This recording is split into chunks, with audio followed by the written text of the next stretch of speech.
Are you struggling with roadblocks as a woman in the challenging and constantly changing world of corporate America?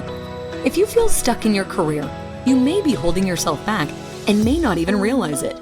Prepare to be enlightened by the meaningful discussions here at the No Woman Left Behind podcast. Each week, gather the insight you need to break down those walls of limiting beliefs. Unleash your full potential and unlock the leader within. Listen to raw conversations with corporate women as they share inspiring stories with the purpose of obtaining their dream career and living a truly fulfilling life. Here's your host, Rosie Zilinskas.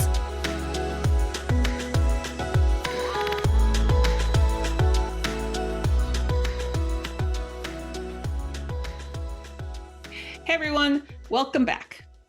Have you ever had phases in your life where your children are not doing well, and because they're not doing well, you can't think at work? I know I've certainly been there throughout my life, and I'm sure that most parents have too. So today we're going to be talking to the Kidz Coach. Nichole Hamilton is going to help us understand the nature of our children better. She's going to help us figure out ways where you can empower your child so that they can feel safe. And she's also going to teach us some ways in which you can have harmony and communicate better with your children. Nichole Hamilton is a clinical hypnotherapist who specializes in coaching kids of all ranges, including children on the spectrum. Her mission is to help change the way we raise our children by providing a safe space for all emotions and feelings by helping them learn and navigate safe ways of expression. She is passionate about helping others and paying forward her learnings and healings to help others like her. She coaches children ages 2 through 18 using many different modalities. She teaches families how to communicate and connect in harmony. This is a very powerful conversation when it comes to how we can help and empower our children. So stay tuned for my conversation with Nichole. Do you feel that you're spinning your wheels and advancing your career slower than you'd like? Well, I got you, because I have a free quiz to help you figure out how you may sabotage your career advancement. Our free quiz is designed to help you identify the common pitfalls preventing you from reaching your career goals. The quiz is 100% free, and it only takes 3 minutes to complete. Take the quiz now to start taking control of your career today. The link is on the episode website. And now let's head back to today's conversation. Hi, Nichole. Thank you so much for being here today. I know you're the Kidz Coach, and one of the things that you are coaching are children anywhere between 2 and 18 years old. And so my first question is, what are some of the topics that you coach kids as little as 2 years old all the way to 18? So let's start there. Oh, beautiful. Thank you for having me, Rosie. Yeah, wow. So the most common thing that comes up with kids, and when I say kids, I do mean that massive demographic between 2 and 18, is that they have a hard time expressing their emotions. And so helping them regulate, helping them feel safe to be able to move through the stages of whatever's coming up in their body, in their emotions, in their behavior is so, so important. There's not a one simple technique, but it's that continual providing a safe, nurturing space that kids feel seen, heard, and able to express what's actually internally going on. And that can be from a tantrum at 2, what we typically call a tantrum, or all the way up to, an 18-year-old who's completely shut down and doesn't even know how to use their voice. So that consistency of feeling safe enough to express what's going on in the body. Got it. And so we're having this conversation today because this podcast caters to women in the corporate world that are trying to advance in their careers, but it's going to be very difficult for you to think and focus on your career if you have children at home that are having different kinds of problems. So now I heard you say a couple of key things that I want to go back to. You said regulate their emotions. And then the second thing was feeling safe. So I want to unpack those two things a little bit, because I think it's so important for children to be able to figure out how to regulate their emotions. But let's talk about what that even means first, and then we'll kind of talk about the second piece, which is the feeling safe. So regulating emotions, what does that mean, and how do you deal with that? So regulating emotions is about not having emotions pegged as good or bad. There are no good or bad emotions. There are just feelings. And those feelings get stored in the body, and they happen from a very young age, and the body remembers that. And so being able to move through those emotions and express them in whatever way seems safe and fit means that we can behave and function in a higher capacity. So we've all been triggered. I'm assuming we're all adults listening to this. We've all been triggered at times and had an emotional reaction. And sometimes we're actually out of control of our body. We don't know how to control our anger or our upset or our heartbreak or whatever else. But that stems back from a very young age. And so being able to, not only when I say this, like I'm teaching the kids, but I am also teaching the mothers and the parents to model this behavior. This is something, I'm 42. This is something that I've learned through personal development. It's not taught in our schools. It's not taught, if our parents didn't know it and didn't represent that, it's something that we've had to go and learn. And so for me as a mom, like you said, like I can't function if my family's not functioning. I can't be working in my business if it's not going well there. So that first step is asking for help. So I did that. And so then every time I learned something in personal development area, I brought that home back to my kids. The language that I use, the way that I behave, me being able to express my tears, primal screaming, breathing, dance parties. There's so many different ways of emotional regulation techniques, but it's actually recognizing now that my 2-year-old that I have now is going through those processes now, throwing toys, crying on the floor. But that's perfect if I can hold space for her and not shut her down, not say, off you go, that's enough. Those types of things, which can be very damaging, heard again and again and again. But I didn't know that when I parented my 2 older children. So these things, emotional regulation, can be as simple as just, getting on the floor, crying with them, making some noises, making it okay to express. Got it. Yeah. I love that answer. So I read a book recently about fear. And I think one of the things that we know about, especially young girls, their confidence peaks at age 9. And a lot of that has to do with the fear of being judged, the fear of, how, they're starting puberty. So how they look, how they're accepted. And one of the things that this author had said is that we as parents are trying so desperate for our kids to be okay that we're like, it's okay, don't worry about it, don't be afraid. When this author says that we should be doing the opposite, that, say fear is a normal emotion and it's okay to feel fear. Do you find the same thing in your practice with young kids? 100%. So just for instance, my daughter Aurora has a meltdown, and instead of me saying you're okay, off you go, it'll be all right, I'll be like, it's okay to feel what you're feeling, but we still need to put our shoes on and go to school. You can cry with me, and then maybe I might give her choices whether she wants a hug or something else, but allowing that's okay to be angry right now. Yeah, I did take that toy off you, but expressing it in different ways. Whereas before, in my early 20s, when I had my other kids, I would have just been like, that's it, that's enough, stop that, I'm taking it away. Whereas now I'll say, it wasn't safe, my boundary is, I'm taking this for later, you're okay to be mad with me, and I'll come back to you. And so the language is totally different. That is a huge part of being able to hold space. But I couldn't even speak that way if I didn't continually work on myself, if I didn't continually be able to have the capacity. So even though I am a Kidz Coach, which I absolutely love, it does kind of come into family therapy and teaching the way of positive language is so powerful. And like you said, those 9-year-old girls that are going through that, having, role models that can say to them, you are perfect the way you are. You don't need to people please. You don't need to play into the games that do happen in society that they learn at a young age. Having that for me is like, wow, I needed that person when I was 7 or 9. I needed to feel seen and heard and loved unconditionally, not just from my family. And so that's why I'm so passionate about helping families and kids in these situations, because it doesn't even matter how good the parent is. The parent can be the best in the world. it actually takes a community to help raise beautiful, integrated, vulnerable, and deeply connected humans. And that's what my passion is, to help change the trajectory of what's going on. Now, you touched on my second question, my second original question a little bit, which is feeling safe. So obviously, when a child doesn't feel safe, they're not going to be able to talk to you or even like allow you to, talk to them so they can listen. So when we say feeling safe, what is it that we're looking for the kids? How do they feel safe? What does that mean? Well, that's a good question, because every single person is completely different in their safety, but there is somewhere within their actual physical body that they will find a place of safety.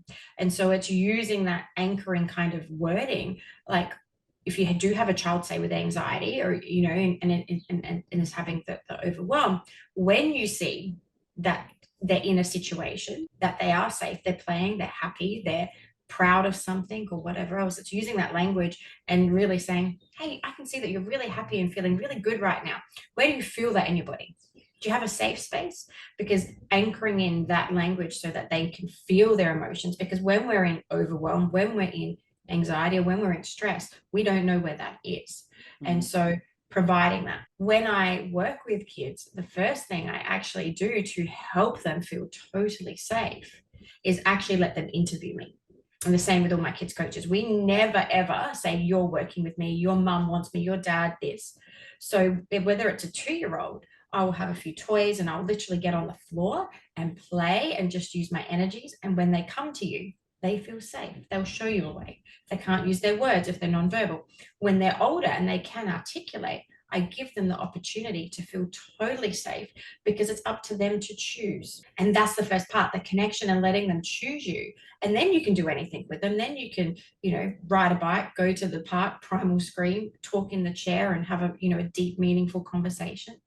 But that is the key, is giving a choice when you can to empower a child, and that'll make them feel safe, because internally they're not being told anything. There's no rejection. It's their choice. So that's a big part of what me and my kids coaches do is that connect and empower part.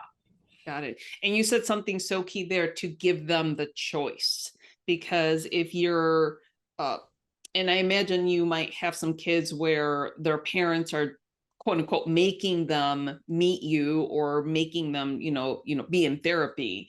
And so how do you get those kids that are there not by choice, to make them feel comfortable, because they need to figure out how to trust you. Yeah. And so how do you do that piece? So I 100% get out of my head and into my heart. I'm like, I just want for this kid to feel loved and safe and feel like they can bring me anything. So the beautiful part of being a kids coach as well is that, I do have my own business, and I can be as extroverted, silly, crazy, and have, talk to the parents. They do know me. They know my personal story. So depending on the age, I can actually connect with a child by telling them something. So I've had kids that when I do Zooms, they don't even want to see my face. I'm like, you can just listen to me. It's okay. Or I've had kids, that don't want to come in my door, and I have to kind of edge them in. But what I do is give them that freedom and saying, I'm so proud of you for just being here. Isn't your mom, parent a good person? They're trying to help you. And then I say, can I tell you some stuff about me? And so I'll talk to them about what I've been through. Maybe I've had anxiety, maybe, this. And I say, you don't have to work for me. This is all about you. You get to interview me. Some of them don't know what an interview is. So you get to pick me. I can tell you anything. Do you have any questions? And I just keep playing that game until they feel totally comfortable to tell me something. And 100% of the time they pick me, because I am so invested in them. And I tell them, if I'm not the right person, I will find you someone better. Totally okay. If you want a guy, if you want somebody else, I promise I will get you the help you need. I have no attachment. And that's the biggest thing. I don't expect them to walk into my office and here's your money and let's do the session, because I need that yes. And then when I get that yes, we can do anything in that. And that's the big thing as well. That empowerment piece, hands down, is the biggest thing. That free consultation, working with them, playing with them, whatever that looks like in a session, is so important. And because I've gained that trust and they can see that, then we can do anything, and I get through, before the Zoom's finished, kids are whispering in their mum's ear, I want to work with her, or, I don't want to leave, or, so that part of it, that investment, and I do give free half an hour of my time off to make that happen. Sure. That is the key, to feel safe, to feel somebody else's. And because it is my heart's desire, because it is my true passion to work with these kids and have that deep connection, they feel that. So it's the integrity that's behind it as well. That's awesome. So I know you use 4 main modalities, which are connect, empower, play, and grow. And so those are some of the things that you've already talked about. But how then do you teach the parents to use these different types of modalities so that they can take those teachings back home and then be a more effective parent like you have, throughout your personal development? Yeah, beautiful. So depending how the situations go, some parents come to me and they've got personal development skills and, they're just not working for them. Some don't have any. So I often give a lot of resources, free videos, different things that they can play and integrate at home. I always get, so depending if, the parent is always very welcome to stay if the child is anxious and needs. And sometimes they don't. Sometimes they open up more if the parent's not there. The child opens up more if it's a teenager or whatever else. I always ask, I have the confidentiality, obviously, but I always ask, I say, this is big, like we are working on you. I will always ask you at the end of a session, can we tell mum, dad, parent, the breakthrough or the thing that's been good for you? And sometimes, most of the time they'll say yes. And I won't have to go into detail, but I'll say, hey, we worked on happiness or confidence today. And these are the words or the play that I want you to do. So I might set a little bit of home play where, hey, can you tell mum, when you see her being really confident this week, can you actually tell her? So, just integrating in little pieces of positive language makes a big difference. And yeah, any resources that I have, any charts or energetics, I always spend that little bit of time gifting that to the parent as well, so that they can bring it home into their place. And majority of the time though, a mum will want a session herself. A mum will want to really pick my brain and work with me in other modalities, other places. So right. And that makes sense, because obviously if a parent is bringing a child to you as, for coaching because they need help, they're going to want to be able to help their child too. And they're going to want to know, how can I support the child? How can I help them? So I'm glad that you're able to provide those resources for the parents as well. And I'm curious, why those modalities specifically? Obviously you've been doing training and personal development, but did you identify these modalities yourself, or did someone else help you identify those particular modalities? I think, I've studied a lot of different modalities over the time, and it's something that intuitively came to me. That connection and empowerment piece is so important. Even work with that with an adult. If an adult wants to work with me, I still do the connect and empower. Obviously they interview me differently, but that yes, doesn't matter about the money. That yes is the big thing. The play part is having fun in the learning. Like it doesn't have to look like sitting down and, just talking about things. We can have dance parties, breath work, ice baths, conversation, meditate, like we can move. I do pole dancing as well. Like it doesn't have that play part is the place where we get to think outside the box. It doesn't always have to look like a therapy session. And I guess that's why I have a lot of fun with kids, because I have no agenda. It can be chalk on the sidewalk and drawing around a person. It can be, making TikToks with the trendy ones because that's what they want to do, and putting music to it and being silly. So that part is the fun part. Therapy doesn't have to look like therapy, if that makes sense. And the grow part is that I'm continuing to grow, and they continue to grow, and they teach me, and it's an open part of that growth, and having no attachment to where that goes. Like everybody's perfectly imperfect where they are, and what they bring up in their session is going to be perfect for their growth. So having those concepts for me makes such an open, intuitively place to play with kids, which they really pick up on, they really get. And then using the other modalities, obviously, that I've learned over time, but those 4 parts of it can be used in anything. They can be used from, as I said, taking a kid to the park, that connect, empower, using some positive language, and then growing their strength. It could be used fully sitting back into a chair and going into a deep, inner child healing. Those parts of it are the 4 categories that I most connect to every single session. And then, as I said, it doesn't matter what it looks like. Got it. You know, it's interesting because once in a while when I go to dinner, I'll see a family with small children. And one thing I've noticed is that the children have iPads like plopped in front of them while the parents are eating. And sometimes the parents are even on their phones too. And so I I feel so much compassion for parents these days, because with all the technology, it's like the toys that used to entertain kids, 50 years ago, obviously they're no longer entertaining kids because they want the phone, they want, the technology. So what are some things that you recommend for parents to try to get back to that play and try to get away from the technology as much? Yeah, beautiful question. So for me, I try and have technology-free time.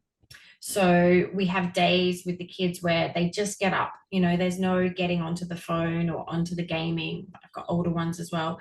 And if we can get out and have connection time, that's really, really important. So I will notice with my older ones, so my teens are probably a perfect example, the days that they're straight onto their technology, the days they don't want to get out of their bedroom, they don't want to connect, they don't want to communicate. But if you get them up and out and you're out in nature, or you're doing something connective, we're going for brunch with friends or whatever else, the conversations and the connections are so important. So there's no point me also saying, let's go, and then me still working on my phone, which I've been guilty of. That is not quality connection. When I'm fully connected, so I have to be mindful of my stuff and saying, hey, I'm putting it on flight mode. I'm just going to take photos today. Being with them is so important, but noticing that our stress levels are also very overstimulated because of the technology in the world that we live in. That is being passed down generations to our children. And so just having an awareness, we can't change where we are, right, but knowing that there are some beautiful free things to do to then integrate back into that regulation. So we are kind of all operating on that higher frequency of overwhelm. And so making sure that we have time for genuine human connection, for outdoors, because that'll completely change our nervous system. Some of the things that I do. And then obviously, like, I love my ice baths and breath work and different things as well. And my kids will actually join me on those. So, but yeah, just outdoors is probably the easiest one, having some technology free time and starting it straight away, because there's no point trying to do it in the middle of the day. Like if the kids already started on it, it's a very hard thing. Got it. Yeah. That makes sense. Now, you talked a little bit about talking about confidence with those young girls, and then pointing out to the parent that they're, acting confidently. What are some things that you can talk to us, maybe an example or two from some of your clients that you have been talking to about confidence for those young girls? What are some things that parents can do to reinforce that confidence or to hone that confidence? Because if confidence peaks at age 9, which I learned through some research, that's such a shame. But I know that there's things that parents can do to help abate some of that. So what are some things that you recommend? So the first thing that I recommend, and this is definitely for our mama bears out there, is to be really aware of the way that you speak to yourself. We're all guilty of it. So if we're like, I don't like my hair today, I'm so fat, I've put on weight, this doesn't fit me, I feel, whatever we might say, I'm so stupid, I forgot this, that is integrating into their language and their beliefs. And so we might not be aware of it, because sometimes we are a mean girl to ourselves. So it's actually modeling that behavior of that confidence and how we want it doesn't matter what we tell our child, we actually have to embody it. So those are the things that I'm, confident about myself is trying. If, for instance, say you've already got a 9-year-old girl and you're like, oh crap, I've been doing that my whole life. It's not too late. Yeah. It's just actually having that unpacking conversation and saying, hey, I'm actually really aware that you're thinking or feeling this. And you know what? I used to too. And now I'm actually going to go ask for some help. Or maybe we could watch a podcast or listen to this, and showing your children that you are not perfect as well, and asking for help is the biggest role model thing that you can do for their confidence, because they're like, wow, my mom's owning it, mom or dad, whoever it is owning it. They're asking for help and they've noticed what I'm going through. And that they're the biggest things that I found with my children that make the biggest impact to having that beautiful, open, connective communication. Because we didn't have to have it right all the time. Right. But that honesty about that helps them, again, coming back to feel safe. But the confidence in going, oh, well, if mum doesn't know, I can ask. And also we can get it somewhere else. There's somewhere out there that we're going to learn from. That's awesome. I love that. I think it's so critically important for us to own our own confidence, because we can't go and help others when our confidence is not where it should be. And you've also said this a couple of times. We're perfect just as we are. We're exactly where we're supposed to be. And then awareness is the first thing, just knowing that you need to work on your confidence. And then you can start figuring out, how am I actually talking to myself today?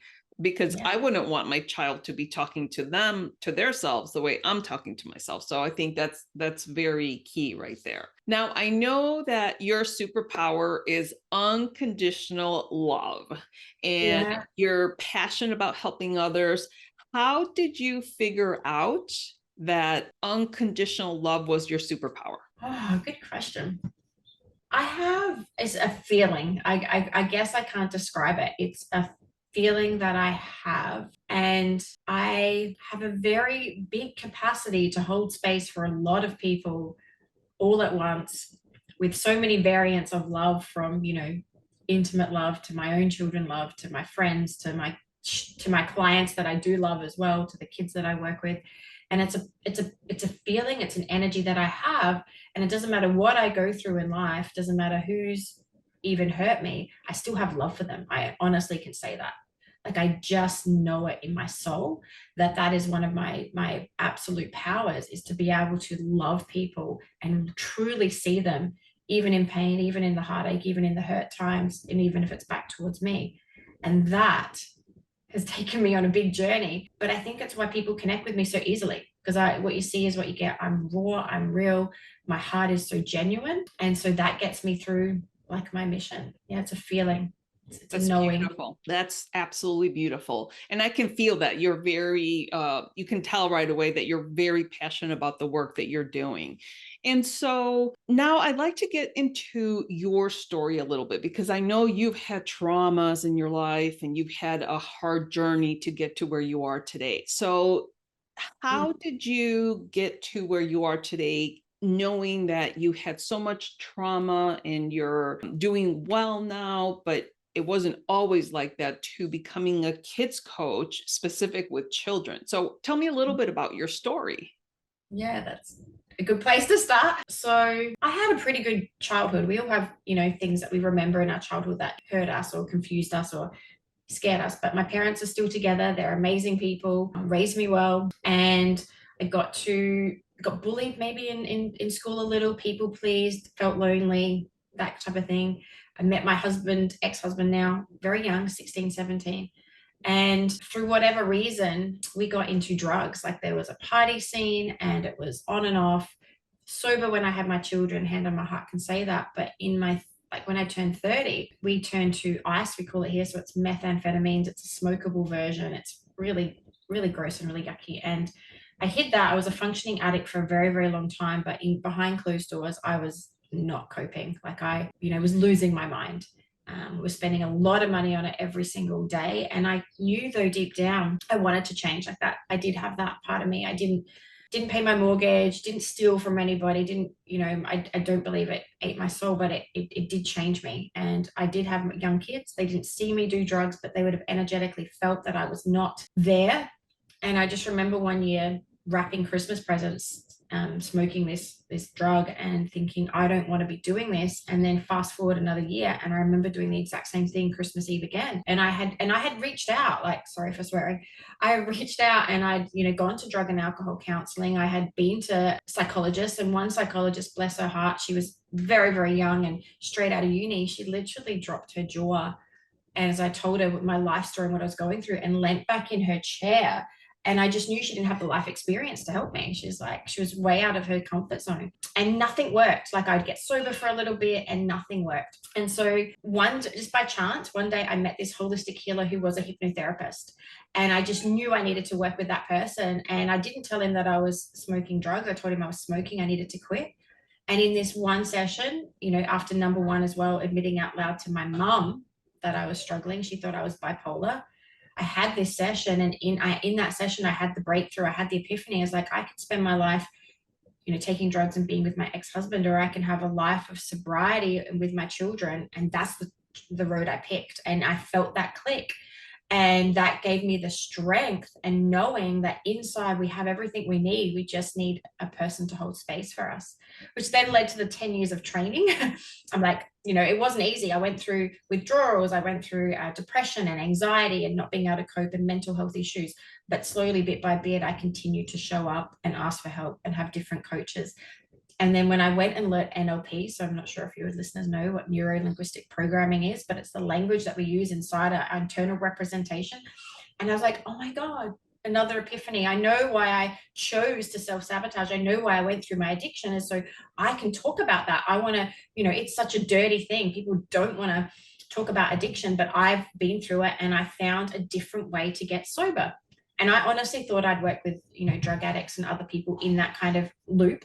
And I did. I've worked with hundreds and hundreds of clients, and I learned, and I got my, qualifications in that. And then, but every time I went and learned another modality, this is for kids. Like, why are we not making this a game for kids? Why are we not using color therapy and play and mind maps and moving through emotions? And so I kind of got a name to work with kids. I didn't know what I was doing, but I just made up these games. And through case study and client after client, it just worked. And, I made some other choices. I went and worked in the prisons and the education system, and got my disability and youth work qualification. So I've continued to do that work. And then, working with my own coach nearly 2 years ago, I decided this is where my energy needed to go. Like, this is what lights me up. I could cry with happiness when we were talking about that connect, empower. When a kid picks me, my whole nervous system lights up, and I just cry, and that unconditional love is a full body yes. And so I know that this is my life's work, and I just want to be on this world stage. And any listeners listening, I want to talk about it more, be the Tony Robbins on the world stage, talking about kids coaching, holistic healing, personal development for our kids. I don't know if I had somebody like me at 7 to 15 to 20 even, whether I would have made the same choices, but I can just talk about my journey and know that I've lived it. I continue to work on myself. I'm not perfect, but that in itself gives our kids hope, and gives our other families hope. What's going on in their four walls. There's no judgment. We can all do better. We can all learn. We can all grow. And so, yeah, for me, it's been a really powerful journey, and I'm so blessed that the universe and God's had my back through this. And I believe that I've been through what I've been through to share the gift of teaching. Gosh, that is such a beautiful story, especially when I can picture you wrapping gifts that second Christmas, and you're like, holy cow, I'm still doing the same thing. And yes, I have heard of NLP, neuro-linguistic programming, and I think it's very powerful. I haven't done it myself, but I know many people that swear by NLP. So I'm so glad that you were able to now be that Kidz coach. And of course, it's a beautiful story. All of your experiences and everything that you went through in your life has brought you to where you are today, to share that unconditional love, that gift that you have of playing with kids and teaching them. And you're absolutely right. Kids are our future. We should be focusing on our kids. Maybe we would have less screwed up adults, right? Correct. I mean, I went looking obviously in my 30s, and I'm 42 now, and I'm still looking and still learning. But, it only dropped in on me probably maybe 6 or 7 months ago. I knew I wanted to work with kids, but I did a deep inner child healing, and I was like, wow, I'm just now the person that my 7-year-old needed when she was lonely and sad. And it's not that my parents were doing anything bad. We changed schools, and I didn't tell them about it. They didn't know. They're busy working, and, but if I was that person for her, and then in my teenage years when I was bullied and lonely and making the start of poor choices, having another person to hear me, like, oh my God, learning boundaries and consent and expressing emotions, so absolutely important. Absolutely. So And, important. it's so interesting because all of our life experiences are what we have today. Like you and I, as like coaches, we have drawn from that to teach others. And I went through a seminar called Landmark Education in, when was that? In maybe like 2007, 2008, something like that. And I was going through a bad divorce at the time. And it is incredible what you can do when you start looking for answers, when you start trying to figure out why you act the way you act. And that seminar talks a lot about you are how you are because of three main events that happen as a kid, and you can usually point to like those three events that happen and you're like, holy cow, no wonder why you're an accountant, no wonder why you're a statistician or whatever. It is very incredible how it all boils down to a few things that happen in your childhood. And like you said, you could have great parents, but regardless of who you are, there's always going to be those few things that it could be one little sentence and that makes your whole existence, function the way you are. So it is very incredible.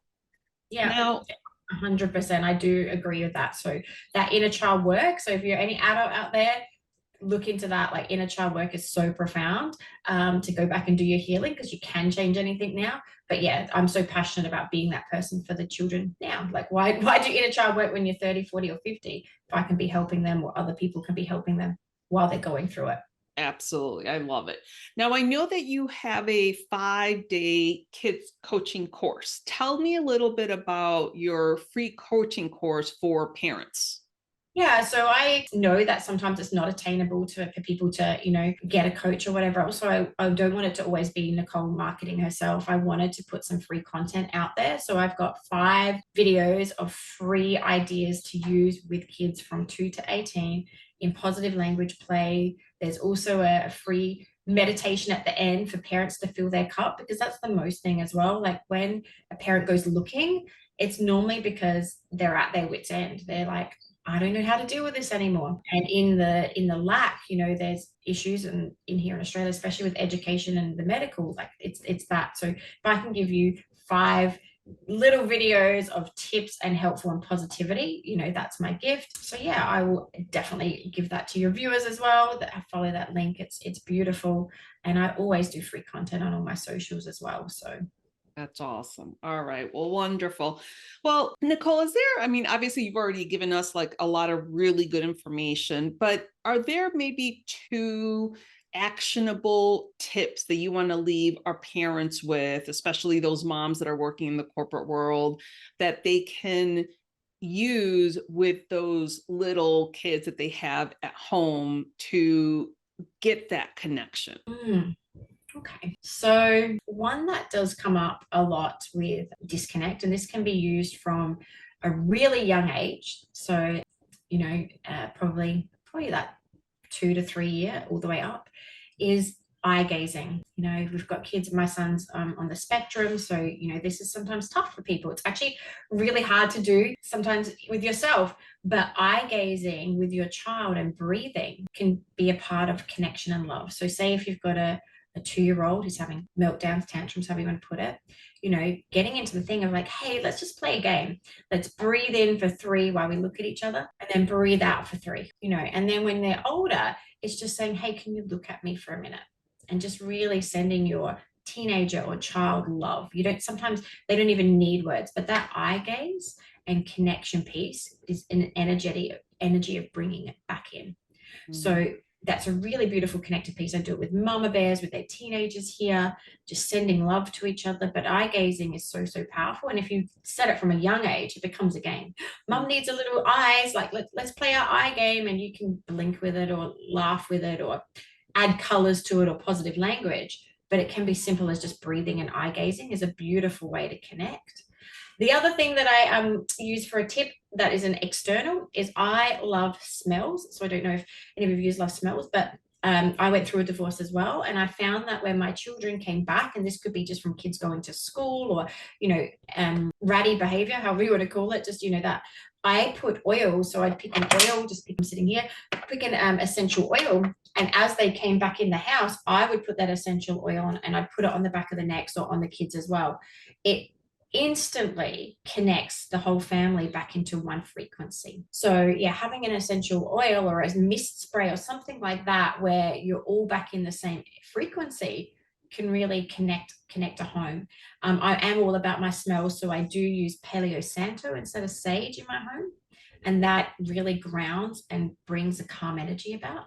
So I do love that as well. But yeah, there's some of the tips that I find that the frequency just shifts instantly. Gosh, I love the eye gazing one because you can go all the way down to even babies, like usually babies are look at your eyes. And I do notice sometimes when my husband and I, my kids are grown and they're out of the house, but sometimes when my husband and I are really busy and we don't like see each other and we both work from home, but just taking that 10-15 seconds to really look into each other's eyes makes such a difference. I feel that connection. So I can totally see where the eye gazing is a good tip. So thank you for those two fantastic tips. You're welcome. You have provided us with such great information and, the modalities again, the connect, empower, play, and grow. I love that because I think that those modalities boil down to how parents can truly connect with easy ways with their kids. And if they need some additional help, you're always there to help them as well. So thank you. 100%. And I'll put all my links and different things in there. But my main thing as well, like I obviously do work with the kids, but it's teaching others to be able to do this as well. That's my main mission, is that we want a world full of kids coaches in this personal development area. And you don't have to have a specific set of qualifications or whatever else, like, being that role model for a kid. It could be a beautiful masculine energy, taking, somebody that doesn't have a masculine in their home, the kids out to the playground. So I'm always looking to inspire other kids coaches. That's my main mission in the world, is to inspire a world full of integrated people that want to help our youth. Yeah, and that makes sense because the more coaches that we have like you teaching those kids and trying to get them through their childhood with the least damage possible, because obviously we're always going to have those scars. We're always going to be how we call damaged as you grow up, because no matter how good of a parent you are, there's always going to be things that happen in the child's life that you can't help or prevent. But I think Gabriel Bernstein calls them little T's and big T's. So you can have little traumas and big traumas, like, we're all going to have them, but having somebody and just outside of your network to call upon to be able to navigate through that with your family, with the parent, with the child is so, so important. It really makes that journey so much more. So we're not storing it and not working or learning from it. Yeah, for sure. And I like the little T's, big T's. I've also heard of it of like little kids, little problems, big kids, big problems, so it kind of. Yeah, correct. 100%. The same thing. Well, Nichole, I'm going to leave you with, or I'm going to give you the opportunity to provide us with one final thought on everything that we've been talking about. Can you leave our audience with one final thought that comes to you with your intuition today? That every single one of you have everything you need inside of you. It's taking that time to connect. And so my biggest thing would be if your listeners could just take a second and put their hand on their heart and just see what their heart wants to tell them today. It's getting out of your head. Like, that is so important. We have everything we need inside of us. And sometimes it's just having another guide help us find that. But yeah, every single one of you has everything you already need. Love it. Love it. Well, thank you so much, Nichole, for all of your time, all of your wisdom and expertise. And I appreciate you so much. Thank you so much, Rosie. It's been really easy. It's been a blessing. Thank you. Thank you. One of the reasons why I invited Nichole onto the show is because when we are busy working moms, it's really hard to focus on work when our children are sick or they're having issues, whether they're physical issues or mental health issues. Nichole gave us some really good ideas on how to reconnect with our children as young as 2 years old. She gave us a couple of really good tips to help us reconnect. Tip number 1 is do some eye gazing. So you can get down on the floor and make it a game for your young children, but you can look into their eyes and just say, I really need to look into your eyes. Let's do a game. Let's breathe together while we look into each other's eyes. And that really helps reconnect. And you're giving them love by looking into their eyes, and they feel like you're giving them that undivided attention. And when you have those older kids, you can just say, hey, can you please just look at me? And by looking at them, again, you're sending them love, you're able to bring that connection and just make them feel special that you're taking, even if it's 1 minute, to really look into their eyes. Years ago, I did a seminar, and one of the exercises that we did was stare into another person's eyes. And so they partnered us up with another person, and you stare in their eyes for 1 full minute. And it's literally like 2 universes colliding. We said so much without saying 1 word, just by eye gazing into each other's eyes. Tip number 2, Nichole uses essential oils in her home. One of the things that she said is, as her kids are coming home, she'll rub a little bit of essential oil on her hand and put it in the back of her kids' necks. And that really helps to instantly connect the whole family and put everyone into one frequency. And it really grounds the family and calms the energy down so that everybody, once again, they're on the same frequency. So I think those are fantastic, very easy tips that you can incorporate into kids of any ages, as young as 18 months, when they're actually aware of what's happening, in their world, right? So I hope this was helpful to you. I really enjoyed my conversation with Nichole.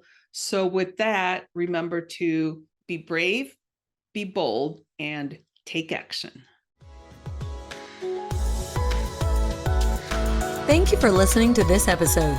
Let these stories of self-encouragement and professional development serve as a guide in navigating through corporate America in the most practical and fulfilling way possible. Do not forget to subscribe to the show at nowomanleftbehind.com for more content like this. Leave a rating and share it with your friends, because we want to make sure that no woman is left behind. Until I see you next time, remember to be brave, be bold, and take action.